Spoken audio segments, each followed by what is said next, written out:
It is my pleasure today to be joined by Scott Phillips. He's the CEO of Passages, which is a Christian organization that takes groups of Americans to Israel on tours. And Scott, we're just so privileged to have you with us. We wish it was under better circumstances, but thanks for being here. Well, it's a pleasure to be with you. So grateful for the opportunity.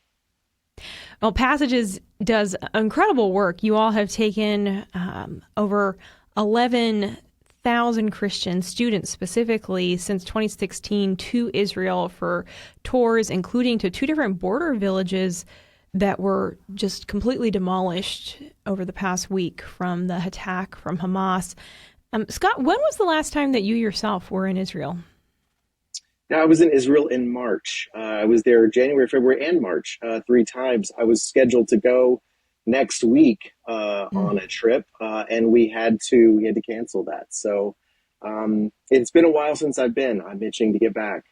Yeah, I know you know so many people on the ground there. Have you been in touch with any of the folks you know, any of your friends in Israel? Yeah. So number one, we have a small team in Israel that works with Passages, 4 Passages on the Passages team. Thank God all 4 of them are okay. Unfortunately, this horrible situation, this attack on Israel has touched all Israelis, and many Israelis, if not most, know a friend or family members who were killed or taken hostage. So certainly our team members, that has happened. We have other friends, our ground team that organizes all of our ground logistics in Israel, our speakers. Unfortunately, we did lose 2 of our speakers who speak to our students in these border communities. They were murdered by Hamas, and we're in constant touch with our friends that do live on the border and that did survive, thank God. And we're doing everything we can, of course, to support those communities at this time. And what are those folks telling you, the Israelis who live right on the border and who just are experiencing this atrocity firsthand? Absolutely. One of our wonderful tour guides, his name is Raz. He actually organized all or most of our visits to the border area because he's lived in a small a village or moshav, as they call it in Israel, for 40 years, his whole life.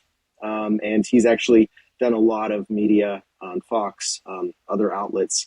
And I'm in touch with him several times a day. And he told me something incredibly just bone chilling yesterday, that a small village or kibbutz on near the border, there's more people in that village that are dead than alive now because of these atrocities, including babies, women, children. It's really hit hard.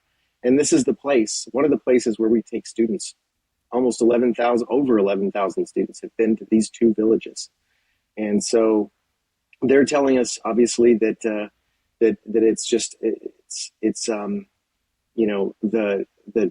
villages and the towns are just completely ransacked. They're destroyed. Of course, lives destroyed.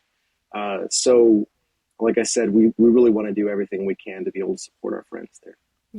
Yeah, of course. Is normal life happening anywhere in Israel, or is it just on pause across the nation? Do you know? It's a little of both, a lot of both. There are restrictions on Israelis gathering and doing different things like that as far as meetings go, big sort of gatherings. But Israelis are working. Our full team is working either in the office or remote. One of the stirring things that I've seen on calls with several of my Israeli friends in various organizations is that when I'll be on a call with them, a Zoom call, and the sirens will go off. Rocket alert sirens will go off, and they'll say, hold on, let me take my computer, let me go to the safe room. So you see them moving to the safe room, and then they keep their call going in the safe room. That's the Israeli spirit. Israelis are hurting right now, and they're anxious. So many are full of anxiety, understandably so, but life does go on. And And Israelis are trying to understand, because this is very different than anything that's happened in many decades in Israel. And so they're trying to figure out what is happening. But they are living their lives and doing the best that they can. Yeah.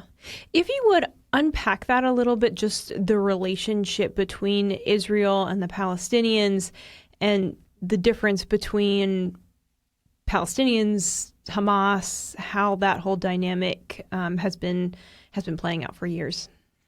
Sure. There's a bit of a long history there, but it is, the Gaza Strip particularly is a small enclave in the southwest part of Israel. Its southern borders with Egypt, which Egypt used to control the Gaza Strip before 1967. And then when after the Six-Day War, Israel controlled the Gaza Strip all the way until 2005, when Israel unilaterally withdrew from the Gaza Strip. And immediately after, a year after or so, Hamas filled that vacuum as a terrorist organization. In 2008, began launching rockets at Israel. There have been wars or battles or operations with Hamas when they would launch, hundreds, eventually thousands of rockets into Israel over the last years. And then Israel would go and retaliate. Many times Israel wouldn't have to go in on the ground because Iron Dome, which is Israeli technology that keeps these rockets from hitting areas of major populations, they would, that enabled Israel to not have to go in on the ground. It would be able to stop the rockets from hitting large civilian areas. But this time is very different. Hamas surprised Israel and ended up, with a ground invasion through land, sea, and air, busting through the fence, disabling Israeli intelligence, and then parachuting into Israel on these drones. And eventually, 1,500 or so or more Gaza or Hamas terrorists were able to infiltrate these Israeli communities and pull people out of their homes and kill them or take them off to as hostages back to Gaza. So in addition to 5,000 rockets falling within a day, that's just never happened. This kind of ground incursion has never happened where Israelis were just murdered cold blood. Over 1,200 now is the count. It's very different than it used to be. Scott, in your recent trips to Israel, have you been aware of growing concern, growing tension between Israel and Hamas? Because I think so many people were taken by surprise. Woke up Saturday morning, heard the news. No one was expecting this. So, I'm sure in many ways it feels like, there's a slow build-up to this point. But were Israelis expecting that there would be some form of this level of attack anytime in the near future? Well, certainly Israel is known for its preparedness. It is prepared. It is able to defend itself. I think that there's a number of things at play here. I think Hamas ultimately fooled Israel into thinking that, they're bad actors. They're a terrorist organization, but hey, maybe they're not interested in this kind of confrontation with Israel, this kind of beyond ISIS-style confrontation with Israel. And I don't think people were expecting this. That's the everyday Israeli, at least. Yeah. Scott, I want to talk a little bit about what we're seeing in response to what is happening in Israel, specifically in relation to students' response. Of course, with Passages, you work so much with young people, taking young people to Israel, showing them the Holy Land. And we're seeing, specifically on many American universities, prestigious universities like Harvard and UVA, that there's actually a movement in support of Palestine. What is your response to this, and how can young people who do support Israel have the courage to kind of stand up and say, wait a second, no, I'm going to be a voice in support of Israel on my campus, even when there's groups rallying in force in support of Palestine? I think it's incredibly, they're showing their true colors.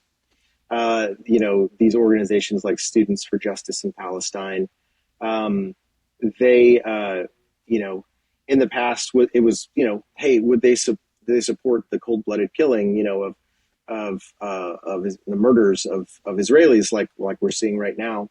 But now they've really shown their true colors, and shown that, that they do support this kind of, that they applauding this kind of massacre.